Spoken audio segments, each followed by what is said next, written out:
secretario de Programación Económica en este gobierno, en el primer año del gobierno de Javier Milei, con Luis Caputo en el Ministerio de Economía.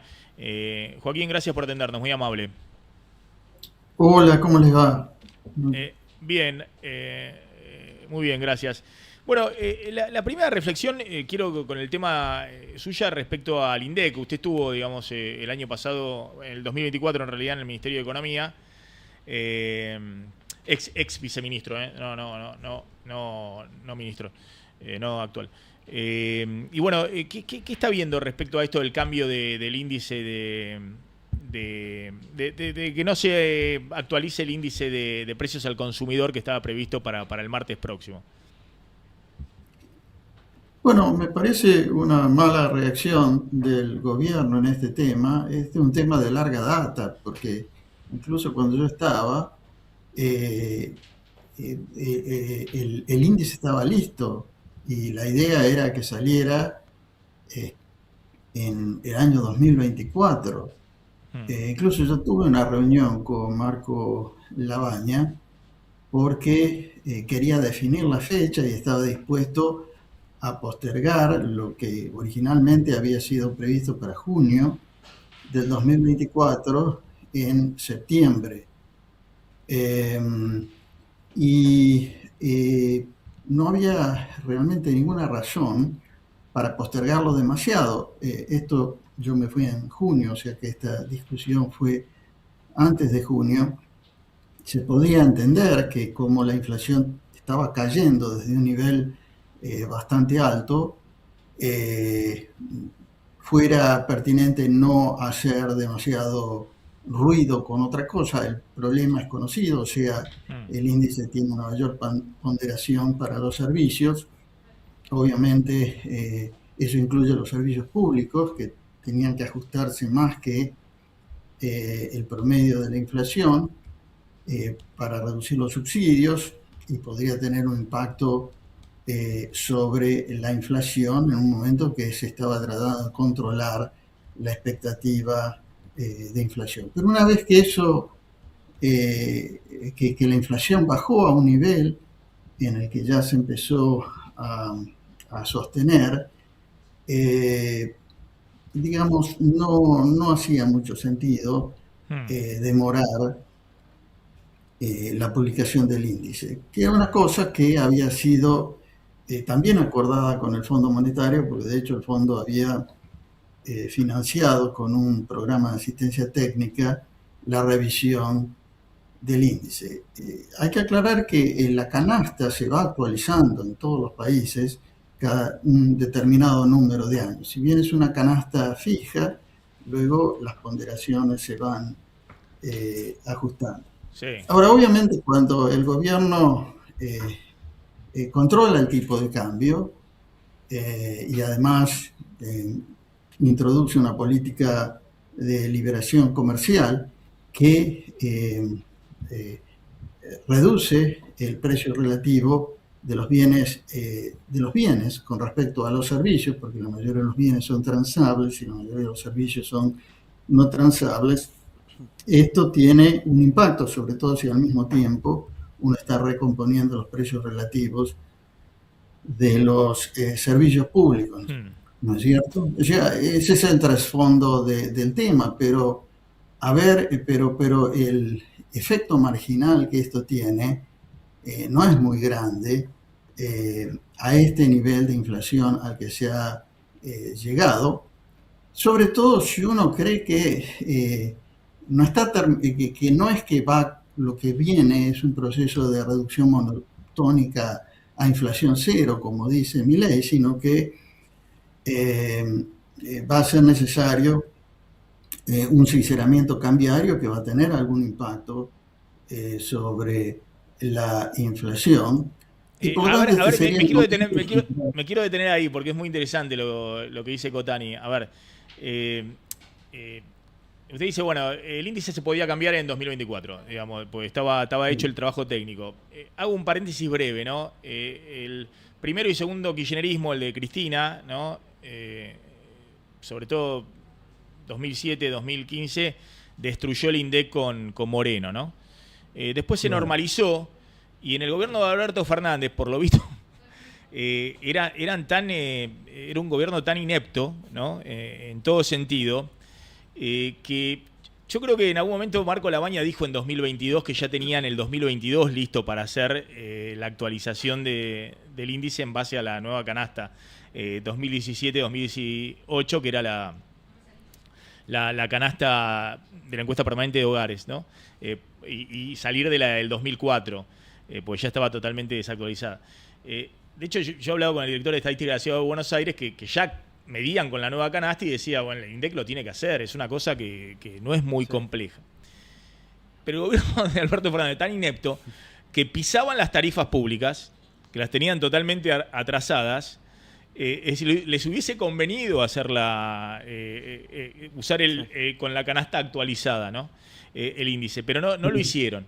Este gobierno puede decir, bueno, justo lo vamos a hacer en el momento donde sinceraron todas las tarifas públicas y privadas, aumento de prepagas que tiene un peso más grande, colegios privados, Claro. todo el tema de internet, telefonía, celular. Pero claro, mirando para adelante, el gobierno se encontraba ahora en febrero o marzo que tenía todo un problema porque de nuevo pisó un poco las tarifas, segunda parte del año pasado con el tema de la elección, por eso tuvo que ir sincerando los últimos meses el tema combustible. Pero claro, como usted tiene la visión de que, y creo que también es la visión un poco que tiene Cavallo, de que en algún momento van a tener que acomodar un poco el tipo de cambio, si eso se cumple, en algún momento también los bienes van a tener una aceleración inflacionaria, aunque sea transitoria, ¿no? Pero me parece que el gobierno no tiene esa visión. El gobierno cree que el único problema que tiene por delante es el de los precios de los servicios y que los precios de los bienes son el gran ancla inflacionaria que tiene y por eso y el tipo de cambio, ¿no? Claro, eso revela algo que es preocupante, que es que el gobierno no está dispuesto a sincerar el tema de la política cambiaria y va a seguir inclusive poniendo presión sobre los bienes a través de la apertura comercial en un contexto de tipo de cambio atrasado, en el sentido de que no es un tipo de cambio de equilibrio y genera como mínimo un riesgo de devaluación que se refleja en las tasas de interés. O sea, estamos ante una venida del Fondo Monetario a rediscutir todo el programa, las metas, la acumulación de reservas. Y uno se pregunta, bueno, yo esperaba que todo este compás de espera, toda especie de mes de enero sin realmente hacer ningún cambio de política, era bajo la espera de que todo eso va a ser rediscutido, analizado, pero ese sinceramiento iba a ocurrir. Ahora tengo dudas, porque si el gobierno se vuelve tan obsesivo con el tema de la inflación por unas décimas de puntos que podrían resultar del índice, y bueno, yo creo que si la inflación no converge, y sobre todo no converge este año y menos el año que viene, no va a ser por un tema de cambiar la metodología del índice, va a ser un problema porque algo falló y se vino un ajuste cambiario con impacto sobre la inflación, que es mejor hacerlo cuanto antes que esperar a que el problema se vaya acumulando, ¿no? A ver, ¿cuál es un poquito lo que usted ve como crítica? Me parece que básicamente los que ven que hay un problema todavía de consistencia o de equilibrios macro, dicen, bueno, innecesariamente se está usando como ancla el tipo de cambio, la apertura comercial, y eso tiene un impacto en el nivel de actividad y en el empleo. Es decir, es una economía que está forzando una desinflación poniendo en desequilibrio el mercado laboral, digamos, que es algo muy sensible, ¿no? Porque lo que se está viendo efectivamente es que la inflación de servicios, que me parece que es la más difícil de domar en estos planes, porque el tipo de cambio, todos usan el ancla nominal del tipo de cambio y eso te disciplina los precios de los bienes y ha ocurrido muy bien. La verdad que los precios de los bienes hay algunos que están en deflación o cercano a cero a la inflación. Pero pero los servicios, claro, el tema de lo que estamos hablando de los textiles, Sí. pero el precio de los servicios, pero el gobierno dice, bueno, eso se va a acomodar cuando se termine de depurar el proceso de equilibrio fiscal y monetario, de emisión cero. Sí. Bueno, o sea, lo que se está viendo, o sea, ¿por qué la inflación no baja a pesar de que o ha llegado a este nivel de 2,5, que le preocupa al gobierno que de 2,5 pasemos a 3 antes de... ¿Por qué ocurre si no hay financiamiento monetario del déficit fiscal y hay una especie de equilibrio fiscal, aunque sea discutible? ¿Cuánto? Pues, digamos, pero por lo menos hay superávit primario, eso no lo discute nadie. Bueno, porque como se sabe, que haya o no inflación, bueno, es condición necesaria pero no suficiente ese equilibrio fiscal, porque cuando se producen cambios en los precios relativos, inevitablemente se acomodan monetariamente, porque la alternativa es que las tasas de interés suban demasiado. Bajar una inflación, ya cuando ha convergido a los 2 dígitos anuales, es más difícil que bajarla cuando es de 3 dígitos, porque el problema de la inercia se transforma en un problema mayor, y ahí es cuando uno ve que países, salvo el pasar de hiperinflación a estabilidad de precios, bueno, la inflación persistente es difícil de bajar, y países como Perú, Chile, Israel y demás lo han hecho, digamos, con tiempo, requiere tiempo. Bueno, el gobierno tiene un problema de tipo de cambio que a veces es soslayado usando métricas, ¿no es cierto? Diciendo, bueno, pero mira, se devaluó el tipo de cambio real multilateral como 20% desde abril. ¿Cómo podés decir que está el tipo de cambio sigue estando sobrevaluado? Bueno, porque no depende de las métricas, depende de la situación, depende de que si vos tenés simultáneamente, ¿cuánto es el déficit de la cuenta corriente? Fue 2% del producto, no es cero. Fue 2% del producto en el 2025. Si va camino a ser lo mismo o mayor en el 2026, esos son 15.000 millones de dólares, según como lo mide el INDEC, ¿no es cierto?, con el criterio de devengado. Y al mismo tiempo tenés una situación de desempleo, subempleo. Si vos sumás desempleo y subempleo, es 20% de la población económicamente activa. Los números de capacidad instalada o de exceso de capacidad instalada en la industria manufacturera te dan más de 40% de subutilización. O sea, se está aprovechando el 55% de la capacidad instalada. Es decir, no tenés una economía en pleno empleo. Si vos tuvieras una economía en pleno empleo en la que hay exceso de gasto que se financia con entradas de capital, y ahí podés decir, no hay un problema de precios relativos o un problema de tipo de cambio real, simplemente tenemos un déficit financiado con entrada de capital y pleno empleo. Pero cuando simultáneamente tenés un problema de desempleo, de lo que se llama en los libros de macroeconomía brecha de producto negativa, y tenés un déficit de 2%, en lugar de tener un superávit, la idea sería, bueno, si tenemos una situación de desempleo, las importaciones tendrían que ser bajas y tendría que haber superávit, el turismo tendría que ser menor. Y si eso no ocurre, si tenemos simultáneamente los dos problemas, desequilibrio interno y externo, hay un problema de precios relativos, ¿no es cierto? Eso no se puede soslayar. Claro, uno puede decir, bueno, se va a solucionar en el futuro por el RIGI o cuando o por las exportaciones mineras y demás, pero lo lógico sería, bueno, cuando eso ocurra, el tipo de cambio real va a bajar solo, pero por el momento no podemos seguir manteniendo desequilibrios. Además, ¿cómo se van a acumular reservas. Joaquín, un segundo, Sí, le hago un punto ahí. Y le dijo, ahí estaba viendo, ¿no? Los números de, claro, el Banco Central es el base caja, ¿no? Lo que entró y lo que salió. Y es cierto que hubo un adelantamiento importante bueno, todo este tema de los dólares soja Sí. y del plan Retención cero. de retención cero y ese tipo de cosas el año pasado. Mm.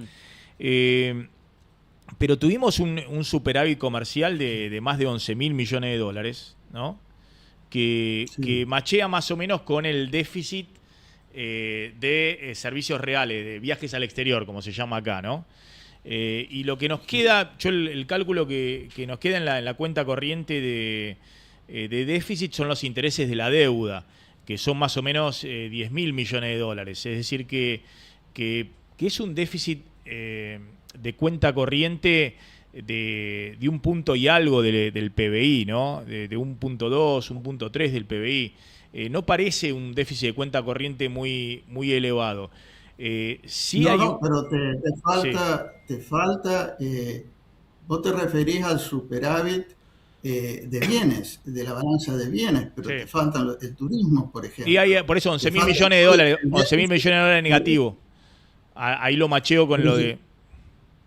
bueno, yo lo mido, me parece mejor usar el criterio de devengado, porque los números evidentemente tarde o temprano se van a reflejar en la caja, ¿no? Es el cálculo que yo hago es muy sencillo. Permitimos usar los datos del INDEC que cierran, porque las diferencias sabemos se deben al financiamiento de importaciones o lo que sea. Si vos tenés sí es cierto, tenés 11 mil millones de dólares de balanza comercial de bienes, pero una vez que le restás los intereses de la deuda y el déficit de la cuenta de servicios, en el concepto de devengado llegás a este 2% del producto que yo digo, o sea, estos 15 mil millones de Sí, dólares. más o menos. Si vos tenés que generar 10 mil millones de aumento de reservas, ¿qué es eso? Bueno, es el superávit de la balanza de pagos, en la variación de las reservas. Entonces, para generar 10 mil millones de aumento de las reservas con 15 mil de déficit en Tienen que la entrar cuenta 25 corriente, mil millones de dólares. Tienen que entrar de capitales 25 25 mil, mil millones. 25 mil millones. Ahora, el año pasado tuvimos que el sector público generó gran parte de esa entrada neta, pero fue por el desembolso del fondo FMI y de... organismos internacionales. Sí. claro, ahora, aun si vos suponés que el gobierno va a ser capaz de rolar el capital de la deuda pública externa, que son 12 mil millones de dólares, que es un sí importante porque hasta ahora no ha juntado nada más que esos 3 mil de repo que en realidad los tiene que pagar los primeros días del 2027. O sea, si vos tenés, el gobierno, aun si generara 12 mil para rolar la deuda, no aportaría nada a los 25 mil netos. Los 25 mil netos los va a tener que generar la entrada, flujo de las empresas, neto de todo el atesoramiento de las personas, y si el cepo se liberara para las empresas, también del atesoramiento o de los pagos de dividendos que habría que hacer de las empresas. A mí me parece que eso es prácticamente imposible, que eso no se logra con el tipo de cambio real, aun cuando se indexe a la tasa de inflación. Entonces, no sé, podrá venir de privatizaciones, me parece muy difícil, a lo mejor las privatizaciones cubren parte de esos 12 mil que hay que conseguir, pero acá estás hablando de una entrada neta de 25 mil millones de dólares. Y en el 27 el problema es aún más complicado porque en vez de 12 mil, el gobierno va a tener que rolar 21 mil. Los números no dan, no Sí, dan. y en general Esperar, los años electorales no es de ingreso de capitales, sino como vimos el año pasado, sí, de salida de capitales privados. el año pasado salieron. Exacto. Es decir, O sea, el no de momento extranjero es porque había hoy. muy poco extranjero, pero cuando un argentino se lleva los dólares del sistema, esa es una salida de capital, digamos. Cuando un Claro. O residente sea, se saca los dólares del sistema. el momento es hoy, el momento es hoy. El año es el 2026 para llegar bien al 2027. Ahora, esa discusión no se da desde el gobierno, la dan, por supuesto, mis colegas y todo el mundo creo que tiene un acuerdo, a veces con un poco más de timidez por miedo a la respuesta, así al insulto, lo que sea. Sí. Pero esa es la discusión que hay que dar. Y en lugar de eso estamos diciendo, todo el mundo está de acuerdo con la apertura comercial, pero la apertura comercial tiene tiempos y tiene secuencias y no se puede hacer con tipo de cambio bajo, porque eso ya lo vivimos con Martínez Dios, lo vivimos en la segunda parte de la convertibilidad, pero bueno, en la convertibilidad no se podía salir porque era una ley, era difícil, pero ahora no hay ninguna ley que impida flexibilizar o flatar el tipo de cambio si no hay reservas. Es el único que lo impide es esa intemperancia, esa tosudez. Yo creo que viene del presidente más que del equipo económico, de no encarar el tema y pensar que, bueno, todo va a ocurrir si nos sentamos a esperar que las cosas pasen por una cuestión de confianza o de ayuda de Estados Unidos o lo que sea, ¿no? Me interesa mucho el punto que planteó recién respecto a los 90, porque usted fue un colaborador muy importante de Domingo Cavallo en su momento y ha trabajado con él y demás. ¿Y esa fue una lección aprendida de los 90? Digamos que eran otras condiciones, se venía de la hiperinflación del 89-90, pero digo, la condición esta de que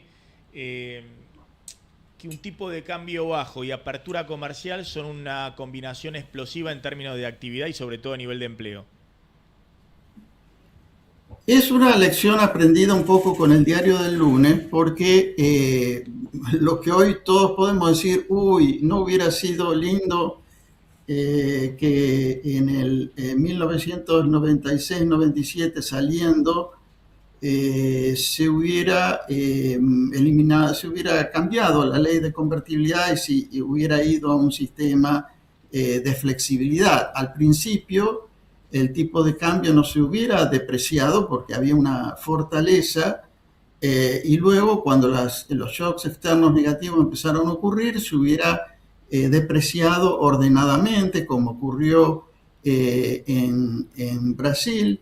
Y quién dice, a lo mejor todavía estaríamos en el 1-1, ¿no es cierto? Esa es la visión que uno hace ex post. Era muy difícil salir, porque en ese momento hablar de salir de la convertibilidad era anatema. Pero si uno tiene que aprender una lección, esa es una lección que hubo un momento en que podría haberse salido de la convertibilidad sin costo y con muchos beneficios y eso además habría ayudado a mantener la apertura comercial intacta y no encerrarnos. En realidad la economía no se encerró con Kirchner porque el tipo de cambio estaba tan subvaluado en ese momento. Entonces eso además hace ver que hay una cosa de coordinación entre el nivel del tipo de cambio real y la flexibilidad cambiaria y la apertura comercial. Pero eso es del libro de texto, eso es lo que los economistas venimos repitiendo desde hace mucho tiempo. Es decir, venir a defender a ultranza una apertura que se produce en un momento, y bueno, hay que darle un poco de razón a los sectores que sí habrán estado protegidos, y yo no discuto ese tema, pero el tema del timing y de las secuencias es muy importante. La última de Juan Pablo. No, Joaquín, quería preguntarte, porque en varios pasajes de tu respuesta hablas del tipo de cambio que no es de equilibrio. ¿Qué nivel de atraso crees vos que tiene hoy el tipo de cambio? ¿Cuál sería un valor que dejaría o tendría la posibilidad de que ese déficit de cuenta corriente sea más bajo y que engendre menos problemas hacia adelante? Bueno, eso es muy difícil de determinar porque por eso es necesario que sea el mercado el que lo diga. Hablamos de anclas, por ejemplo. Bueno, pero si no, no va a haber un ancla. Para empezar, el gobierno no tiene ancla en este momento porque dice que tiene que controla la política monetaria. Sería mejor que deje que el tipo de cambio sea libre y que controle la tasa de interés. Supongamos que eso ocurriera y que además se eliminara el residual del cepo sobre las personas. Indudablemente va a haber un overshooting. No sé a dónde va a llegar. No creo que sea nada ni parecido al efecto de la devaluación de diciembre con la que este gobierno empezó. Si empezó de esa manera y lo que queda es una cosa mucho más tibia, yo no sé por qué tenerle tanto miedo. El tipo de cambio aumentó 120%. No aumentaría ni por asomo a eso. Pero sí habría un overshooting. Pero el overshooting es necesario porque se convierte en el ancla. Ese es el ancla que le falta. O sea, vos dejás que el tipo de cambio vaya y se sobredeprecie y ahí la expectativa cambia automáticamente al día siguiente. Lo que hay ahora es expectativa de apreciación del tipo de cambio. Las tasas de interés bajan. La economía se recupera. No inmediatamente. En diciembre del 2023 hubo uno o dos trimestres, un trimestre y medio en el que hubo aceleración de la inflación con una profundización de la recesión que venía habiendo. Bueno, esta vez no hay por qué pensar que va a ser distinto, es posible que hasta sea menor, a lo mejor en duración igual, en magnitud menor. ¿Cuál es el problema? El problema es decir, uy, prometí que la inflación iba a llegar a cero y acá me como un saltito intermedio, si ese saltito es necesario para... una vez que eso ocurre, ahí ya no hay límite para la reducción de la inflación, porque desaparece el riesgo de devaluación. Ya el mercado determina el nivel del tipo de cambio de equilibrio y al no haber emisión monetaria para financiar el déficit, no hay peligro de espiralización de la inflación. Parece que está bastante cantado. Lo que hay que hacer sorprende que el gobierno se enfrasque o se empeñe en no hacerlo, ¿no? Y eso es una externalidad que este gobierno le va a crear al liberalismo y a la centro derecha, porque digo, si por tercera vez vamos a estar arruinando lo que podría ser una buena experiencia, y bueno, va a ser medio imperdonable el legado del gobierno, lamento decirlo, pero me preocupa muchísimo. Joaquín, gracias como siempre, muy amable, muy interesante escucharlo. Gracias a vos. Gracias. Bueno. Ahí está Joaquín.